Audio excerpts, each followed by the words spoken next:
rocking vibe. You dig?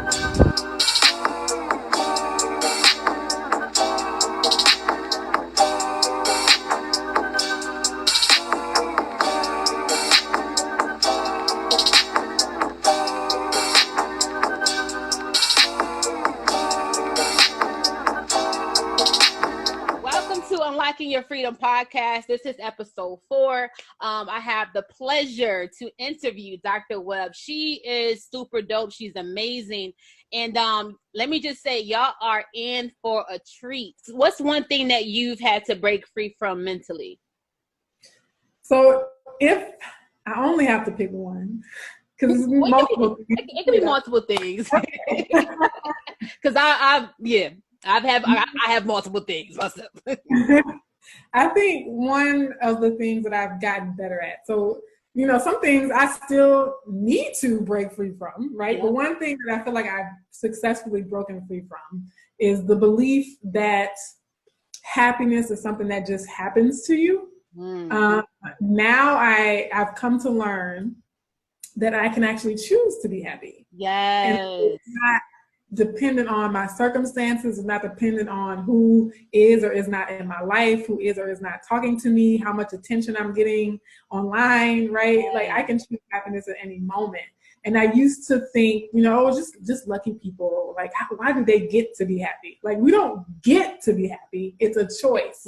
Because we know that you can have all the money, you can have a beautiful spouse, beautiful kids, beautiful house, all the health you could ever hope for, and still be unhappy, right? So that mentally speaking, I had to realize that my happiness was mental. Yeah. Like my happiness was me deciding to let go of these negative thoughts and to actually appreciate, what I do have and not focus on the negative. Because even though there might be a lot of negative, there's always something, at least one thing positive that also exists at the same time. So that was one of the most significant breakthroughs for me, was realizing that I could choose to be happy.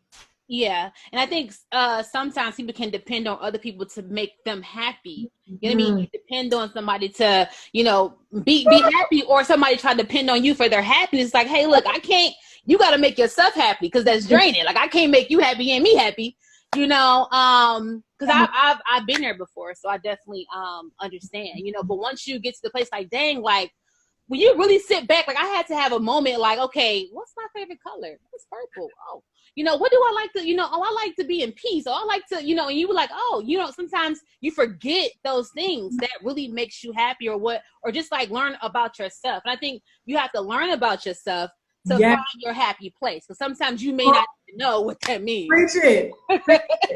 Okay. Tanzania. Am I saying that right? Yes. Okay. You hit the nail on the head. And what you're also getting to is that we have to be to know yourself. You have to be comfortable with yourself. Mm-hmm.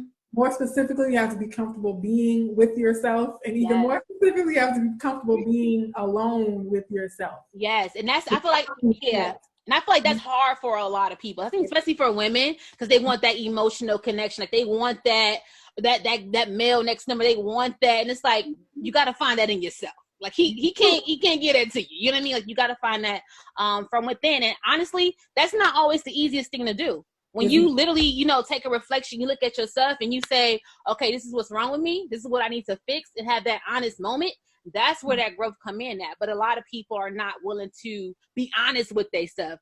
I mean, I've had to be honest with myself. I'm going to be in tears crying. Like, wow, like I really feel this way about myself. Like, wow, you know what I mean? But that moment and that truth, like that's the part that sets you free. And I think some people don't like to look in the mirror, to really get that truth, and they kind of just deny it, or try to turn a blind eye, or don't want to think about it. But it's like, hey, something not right with you. You need to figure out what it is or what's going on, so that you can find that happy place. Because people can look at us and say, oh my God, you doing this. I'm like, you don't even know what I was just crying last night. You don't know what I'm going through. People can, girl, no, they can look at you and be like, oh, you're like I had to work for this. Like, I had to work on my mental health. I had to work on, making myself happy, and that took time. And I'm at a place where, You know what I mean? Like I've arrived. Like I feel like I'm like 95% there, 95.5%. Right. But it's always room to grow. You know? It is. And I want to say too, like, this is not to say that if you're in a relationship, you have like a romantic partner, or even just like around your friends or a lot, or have family, have kids, that you can't like get to know yourself. But what it means is in the moments when you are alone, right? So if you're married and, you know, you're taking a shower by yourself, right? That's your alone time. Like, that's also what we're talking about too. It's not just that you have to be single. Exactly. Even if you're in a relationship and have kids, you know, that moment where you're in your closet picking out your dress for the day, that's 2 minutes you have to yourself to say, what do I actually want to wear? What do I really want to wear today? Right? So in all those little pockets of the day where you get to choose what you want to eat for breakfast, you get to choose, you know, like whatever, how you style your hair, you know what I mean? So solitude can come in many forms, and it's not just like a single people thing. Agree. Totally agree. I can definitely speak. I'm engaged right now, so I can definitely speak to that. So having that alone time still is like important, you know, at the end of the day. And I'm even thinking like, dang, like once a year, take a solo trip by yourself. Like, why not? You know what I mean? Yeah. I went to Amsterdam. I stayed there for like a day, like by myself. It was, I was in tears. It was like uncomfortable, but it was a good thing because it was like, you don't have nobody posing on your thoughts or telling you what to do. You can kind of just move and kind of flow freely. And some people are not used to just being alone or going out to eat by themselves or going bowling by themselves. And I think that's I feel like that also can play a factor in that too, you know? Definitely. Yeah. So how do you feel like finding your happiness? Like, how do you feel like in those moments when you didn't have that? Like, do you feel like it hindered you in some ways, or do you feel like it kind of helped you propel you in a sense? Do you feel like finding a happy place, like, was there any situations where you feel like it hindered you in different ways because you were seeking something from other places? Like, do you feel like you went through that, or what's your thoughts on that? Yeah, so I definitely want to have the perspective, like, I don't regret my life, you know, in general, but I will say that I spent way too many days feeling bad. Mm-hmm. Days that I can't get back. Yes. You know, and I have to like, you know, stop myself from like stewing in regret or guilt and say, why didn't I learn this sooner? Why didn't I learn this at 10 years old, you know, instead of 30 years old or whatever?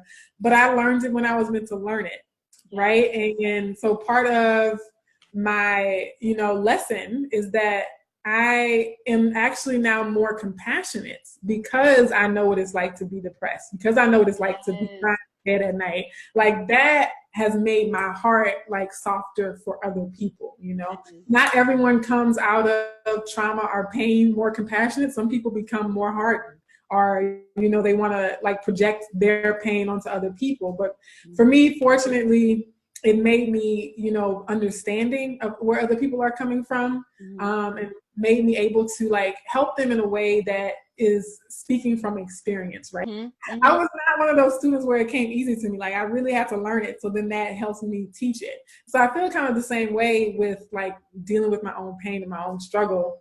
You know, it did build up resilience, right? Because I know that there's going to be some other challenge in life in order to get to my next level, whatever my next level is, that's going to test me even more. It's going to apply even more pressure. And so those difficult times in childhood and young adulthood, I think definitely built up my resilience and built up, you know, my level of strength, and, you know, it forced me to know myself. And then, you know, part of being sad and depressed and being isolated, you know, during the times when I was that I was in solitude. I had that solitude. So I spent a lot of time thinking, like, what would make me happy? Like, why am I not happy? And I don't know if it's a personality thing, but I just ask myself a lot of questions. But I think if it hindered me at all, it was, I would say maybe it didn't hinder me. It made the process longer, right? I think I needed that time to incubate and to kind of like grow, so that when I do step into my success, I know myself. Yes. Ways I would not have known myself if I hadn't dealt with those pains and those sadnesses. So true. I can definitely relate to that for sure. Yeah, I think even with the whole like the whole mental thing, like with me it was like self-hate, it was colorism, right? So I went through that for years. I mean for 15 years. You know, so to be able to, it was the mental bondage, right? It was like, oh, I can't wear this, or you know, and it was Yeah. just the whole situation. And once I feel like I finally broke free from that, I felt so liberated. And I feel like that's why I call this unlocking your freedom, because that was one of my biggest challenges. And I feel like in some ways it did hinder me in a sense with my growth. I feel like I could have been further along if I had known who I was earlier, but I don't regret the experience because, like you said, our testimony is used to help somebody else. So what tools or just like words of encouragement would you like to give any sisters that's listening, whether it's our college students, whether it's our older women? It could be some tools that you want to kind of give, or just some words of encouragement. Yeah, I think the number one tool that I've been recommending lately is journaling. Yeah. No bias from the writer here, but it plays into our earlier conversation about solitude and introspection and getting to know yourself. Yeah. Writing some things down. You don't have to journal every day, right? I think that's why some people shy away from the concept of journaling, because we have the stereotype that it's a daily diary. It doesn't have to be daily. It could be whenever you feel like right. And it could be once a year, once every 5 years, whatever. But when you're in that moment and you're like, I need to explore some issue with myself, I think journaling helps us to externalize it, to, confess it, really, to put it out there, to say it in a way that's safe. You know what I mean? And so I definitely encourage, practicing that solitude, realizing that your relationship with yourself is the most important relationship you have. It's the only relationship that literally lasts your entire lifetime. Yes. I was like, I'm so glad that I get to spend the rest of my life with me. Yes. No matter if, I get married, have kids, whoever else is in my life are not in my life, I am going to be in my life. Yeah. And so I better get to know me, and I better get comfortable and cozy with me, So I wish that for all the people who are watching. Yes. Thank you. Thank you for that. That's so key. It's so key.